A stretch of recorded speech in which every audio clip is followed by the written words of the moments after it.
오늘 하나님께서 우리에게 주시는 말씀은 구약성경 여호수아서 20장 1절에서 6절까지의 말씀입니다. 여호와께서 여호수아에게 말씀하여 이르시되 이스라엘 자손에게 말하여 이르기를 내가 모세를 통하여 너희에게 말한 도피성들을 너희를 위해 정하여 부지 중에 실수로 사람을 죽인 자를 그리로 도망하게 하라. 이는 너희를 위해 피의 보복자를 피할 곳이니라. 이 성읍들 중에 하나에 도피하는 자는 그 성읍에 들어가는 문 어귀에 서서 그 성읍의 장로들의 귀에 자기의 사건을 말할 것이요 그들은 그를 성읍에 받아들여 한 곳을 주어 자기들 중에 거주하게 하고 피의 보복자가 그 뒤를 따라온다 할지라도 그들은 그 살인자를 그의 손에 내주지 말지니 이는 본래 미워함이 없이 부지 중에 그의 이웃을 죽였음이라. 그 살인자는 회중 앞에 서서 재판을 받기까지 또는 그 당시 대제사장이 죽기까지 그 성읍에 거주하다가 그 후에 그 살인자는 그 성읍 곧 자기가 도망하여 나온 자기 성읍 자기 집으로 돌아갈지니라 하라 하시니라. 아멘. 자리에 앉겠습니다. 우리 옆에 사람과 이렇게 인사했으면 좋겠습니다. 제가 많이 무지하니 용서해 주시기 바랍니다.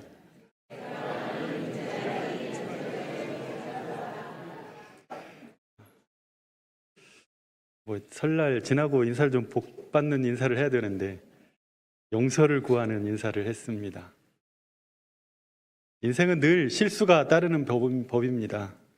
그래서 우리는 실수를 하지 않으려고 여러 가지 애를 씁니다. 부모로서 더 실수하지 않기 위해서, 자녀로서, 또 직장 상사로서, 또 사역자로서 실수하지 않기 위해서, 아니 실수를 줄이려고 갖은 노력을 합니다. 결국 프로와 아마추어의 차이점은 치명적인 실수를 하지 않는 것, 꾸준하게 그만큼의 퀄리티를 보장하는 것, 그만큼의 수준을 늘 유지하는 것이 아닐까. 그럼에도 불구하고 우리의 그런 갖은 노력과 애씀에도 불구하고 사실 뜻하지 않는 실수나 또 예상치 못한 에러가 발생할 때가 있습니다. 내가 의도하지 않았지만 그냥 그렇게 되어버렸습니다. 내가 뜻하지 않았지만 일이 어떻게 꼬이려고 보니까 그냥 그렇게 되어버렸습니다.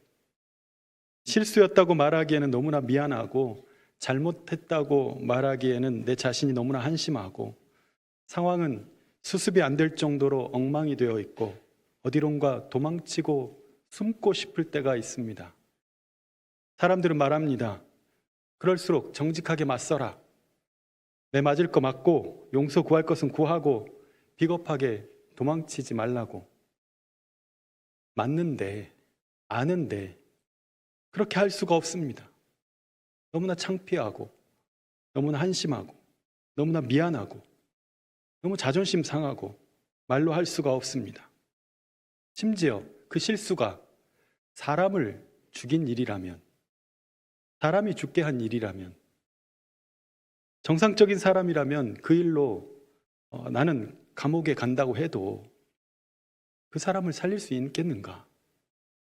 그 마음에 큰 부담감과 자책과 후회를 안고 살아가게 될 것입니다. 어떤 사람의 평생의 시간을 빼앗고서 나의 몇십 년으로 어떻게 다 갚았다고 할 수 있겠습니까? 그 사람이 남은 생애를 사는데 특단의 마음이 아니라면 그 마음의 빚은 평생을 올가매는 그 마음의 짐이 될 것입니다. 그런데 오늘 본문의 여호수아 시대에도 그런 일이 자주 있었던 것 같습니다.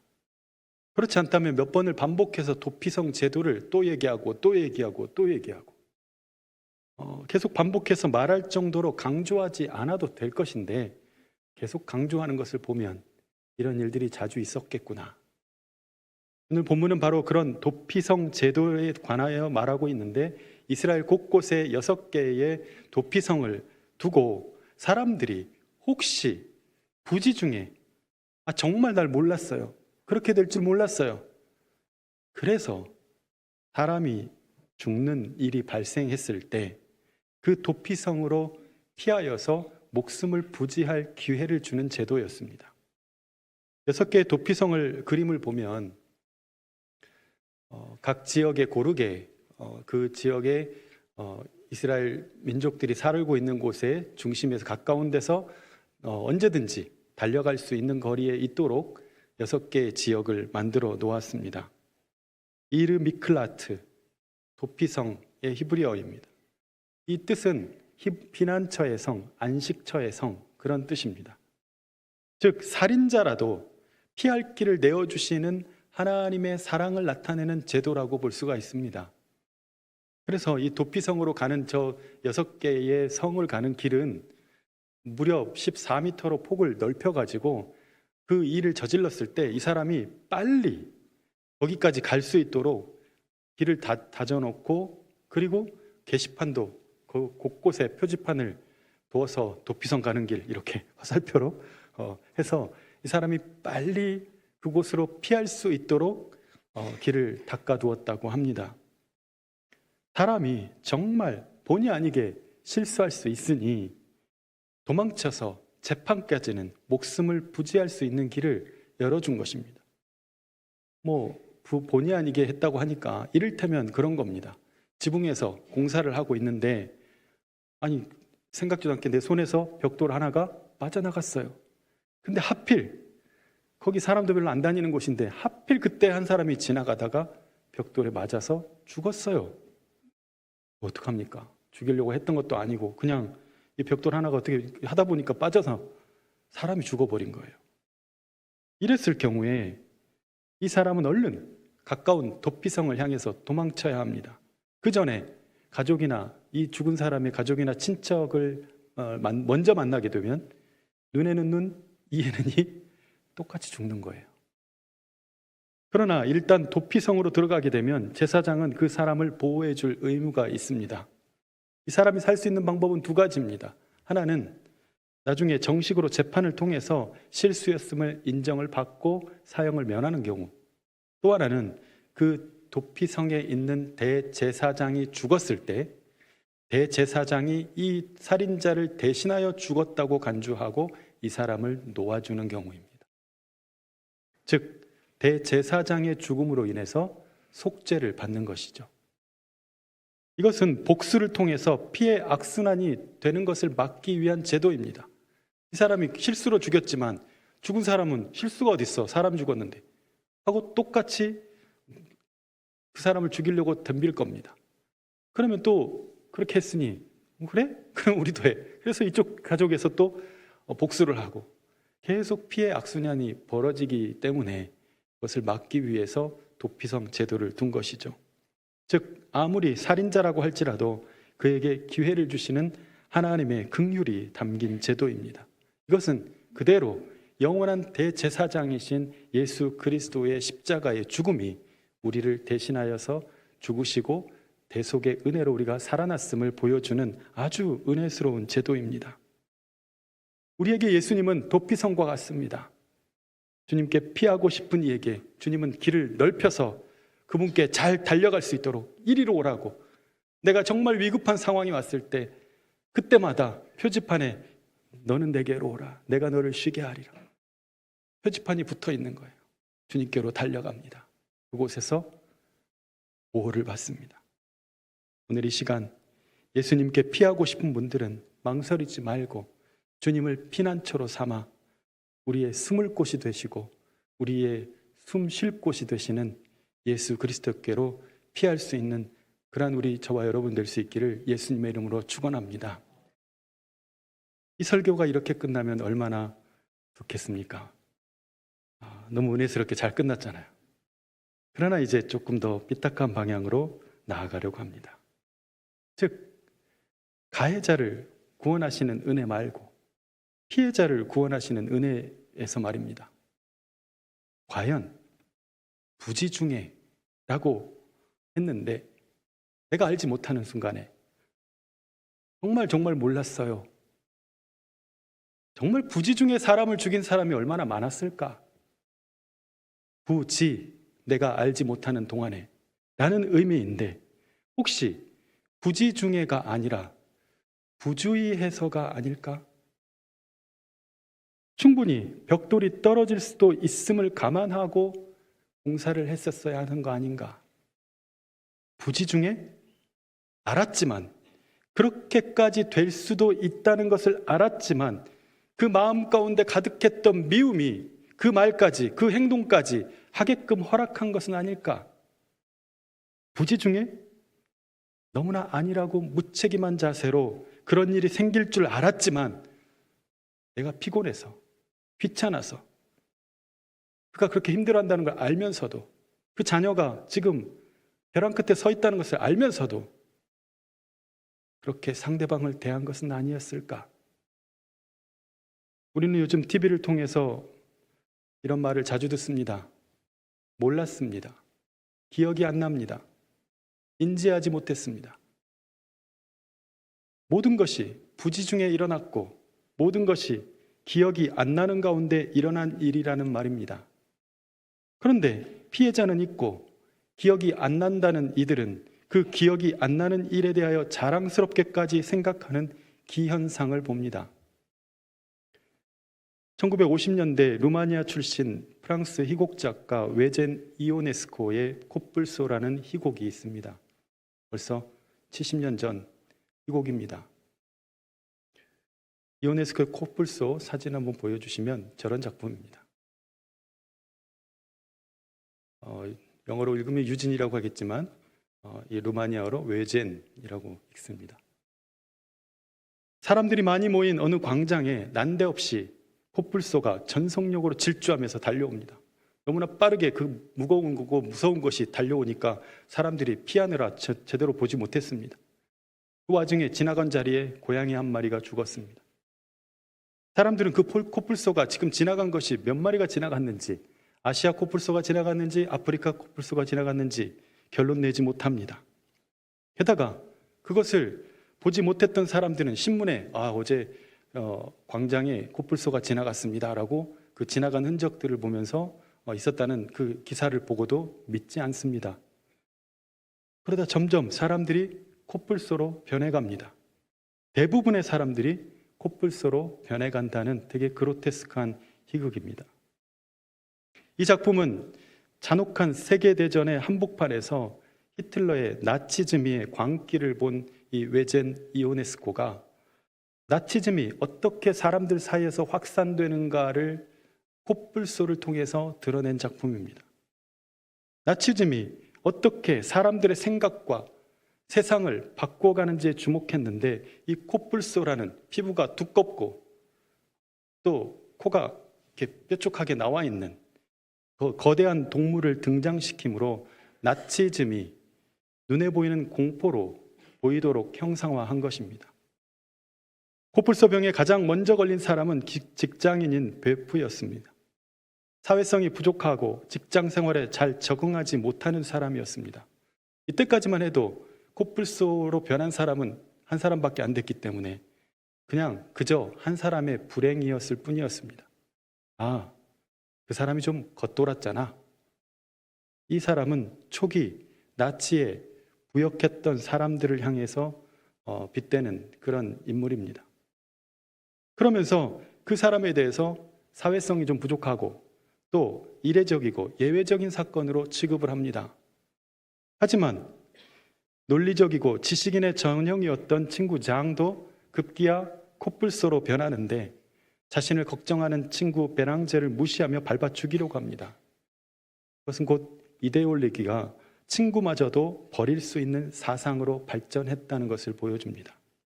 점점 사회 지도층을 포함해서 점점 많은 사람들이 코뿔소 무리에 합류를 하면서 소수가 다수로 비정상이 정상으로 역전하는 충격적인 상황이 발생합니다.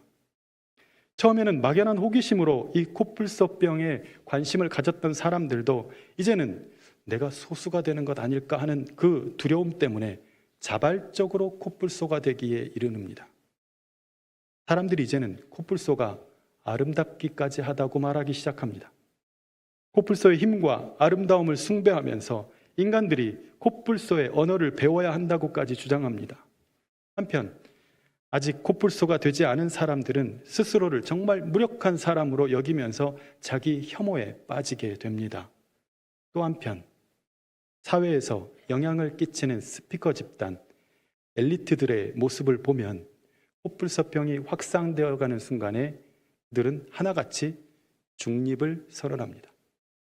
나는 잘 모르겠다 하면서 판단을 유보합니다. 인간과 코뿔소 사이에는 어떤 차이가 있는지, 그렇게 변신한다는 것은 어떤 근거가 있는지, 어떤 의미인지 현실을 외면한 채 현학적인 질문만을 양산해내기 시작합니다. 그런 동안 코뿔소병은 순식간에 퍼져나갑니다. 코뿔소병이 주류가 되자 이 엘리트들은 코뿔소가 인간보다 우월하지 않을까 하는 논리에 스스로 빠지게 됩니다. 주인공 배랑제는 아주 무력한 인간이었었지만 사람들이 코뿔소로 변하는 것을 보며 각성합니다. 나중에 홀로 인간으로 남은 배랑제가 말합니다. 광기는 그냥 광기야. 광기는 광기지. 난 이 사건에 대해 연대의식을 느껴. 난 이 사건에 개입할 거야. 모든 사람이 다 코뿔소로 바뀐다 해도 나만은 인간으로 남겠다 하고 마칩니다. 이오네스코의 희곡 코뿔소에서 사람들은 부지 중에 자기도 알지 못하는 사이에 코뿔소로 변합니다. 물론 그 이유들을 면밀히 들여다보면 사실 이유가 없었던 것은 아닙니다.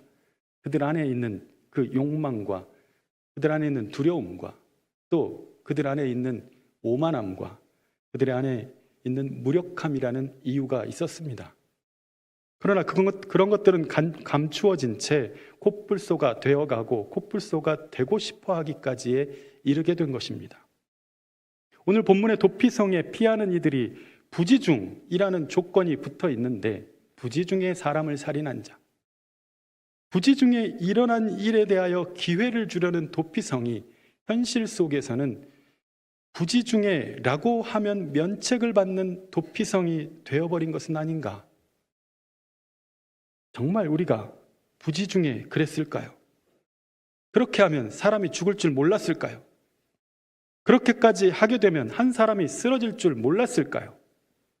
어떻게 너무 쉽게 부지중에라고 말할 수 있을까요? 우리는 모두가 그 부지중에 기대어 나의 안일함과 나의 부주의함과 나의 부지와 나의 무지와 나의 교만과 나의 영악함을 숨기고 있는 것은 아닐까? 오늘 우리에게 또 다른 도피성이 필요함을 발견합니다. 나의 이중성과 나의 오만함과 나의 무지와 나의 부주의를 통렬히 회개할 수 있는 도피성입니다. 바로 회개의 도피성입니다. 그곳에 가서 통렬히 자신의 잘못을 뉘우치고 내가 얼마나 오만한 사람인지, 내가 얼마나 욕심이 많은 사람인지, 내가 얼마나 영악하게 사람을 힘들게 하고 사람을 얼마나 영악하게 피말리게 하는지 통렬히 회개하며 대제사장의 목숨이 아니면 나올 수 없는 그 도피성으로 스스로 들어가야 할 것입니다. 부지중이라고 하지만, 그럴 줄 몰랐다고 하지만, 내가 그런 댓글을 달았을 때 그를 미워하는 마음이 없었을까요? 정말 부지중이었습니까? 알지 못했습니까? 그런 댓글을 달면서 상처받을 줄 모르고 단 겁니까? 그럴 줄 몰랐다고 했지만 그런 말을 너무 쉽게 던졌을 때 그래도 싸다 하는 생각을 한켠에 가지고 있지는 않았습니까? 그런 상황일 줄 몰랐다고 했지만 그가 상대방을 은근히 밀어내고 왕따를 시켰을 때 다른 사람들도 그에게 그런 마음을 갖고 있는 줄 영악하게 파악하고 있지는 않았습니까? 그러니 무엇을 몰랐다는 말입니까? 몰랐다는 말은 그 상황에 사람이 죽을 줄 몰랐다는 말은 아니고, 그런 말이 아니라 나 자신이 그렇게 무섭고 잔인한 사람인 줄, 그런 사람이 될 줄 몰랐다는 스스로 자기 자신을 혐오하고 소스라치는 회개의 말이 몰랐다는 말이 되어야 할 것입니다. 사랑하는 강석교회 성도 여러분, 주님은 우리에게 정말 실수로 진짜 그럴 줄 몰랐던 아주 희박한 상황을 위한 것에서 은혜를 베푸시는 하나님이십니다. 그러나 우리는 그 부지중해라는 상황을 너무 쉽게 일반화시켜서는 안 됩니다. 당연하게 나의 오만함과 나의 무지함을 방어하는데 그것을 사용해서도 안 됩니다.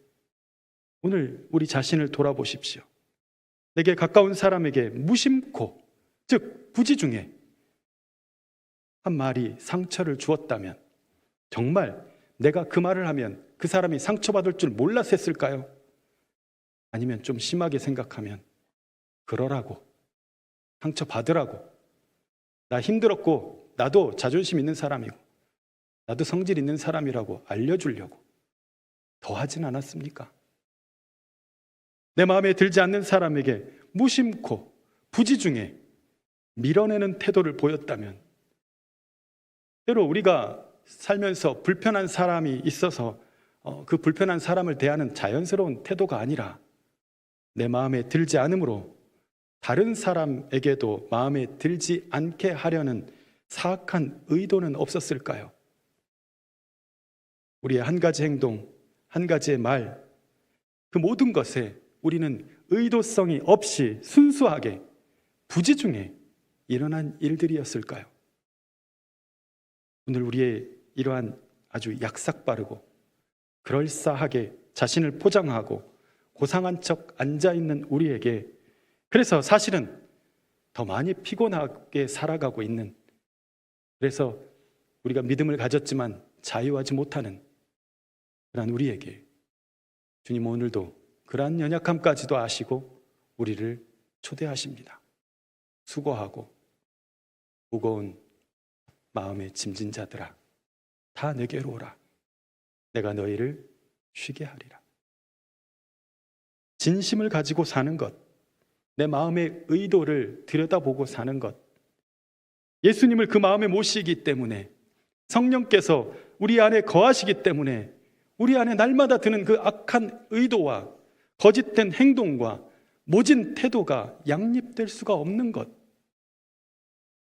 내 안에 정결하게 하시는 셈이신 주님을 모시기 때문에 내 마음이 미움과 시기와 질투와 다툼과 두려움에서 깨끗한 것, 그래서 그런 악한 말과 태도와 결정으로부터 자유하고 다시 사랑하기를 시작할 수 있는 것, 예수님은 오늘 우리의 진정한 도피성이 되시는 줄 믿으시길 바랍니다. 우리는 우리 마음이 부지중의 한 일이라고 말하고 싶은 순간마다 그 도피성을 찾아 달려가 그 안에 숨고 그분의 임재 안에서 나를 어떻게 해하려고 하는 그 사람에 대한, 그 일에 대한 도피성이 아니라 내 마음에 있는 이 사악한 의도와 악한 생각으로부터의 도피성을 만나야 할 것입니다. 그래서 부지중이었다고 구차한 변명으로 자신을 합리화시키지 않고 나의 어둠과 나의 교만과 나의 못남과 추함을 너무나 명료하게 깨달아 알고 나의 한계와 이기심과 허접한 잔꾀를 소스라치게 직면하면서 다시 주님 앞에 엎드릴 수 있는 저와 여러분이 될 수 있기를 간절히 축원합니다. 시인 윤동주는 서시를 통해서 잎새에 이는 바람에도 나는 괴로워했다라고 했습니다. 우리 그리스도인들은 죄의 문제에 대해서 잎새에 이는 바람에도 두려워하고 괴로워하는 마음으로 살아야 합니다.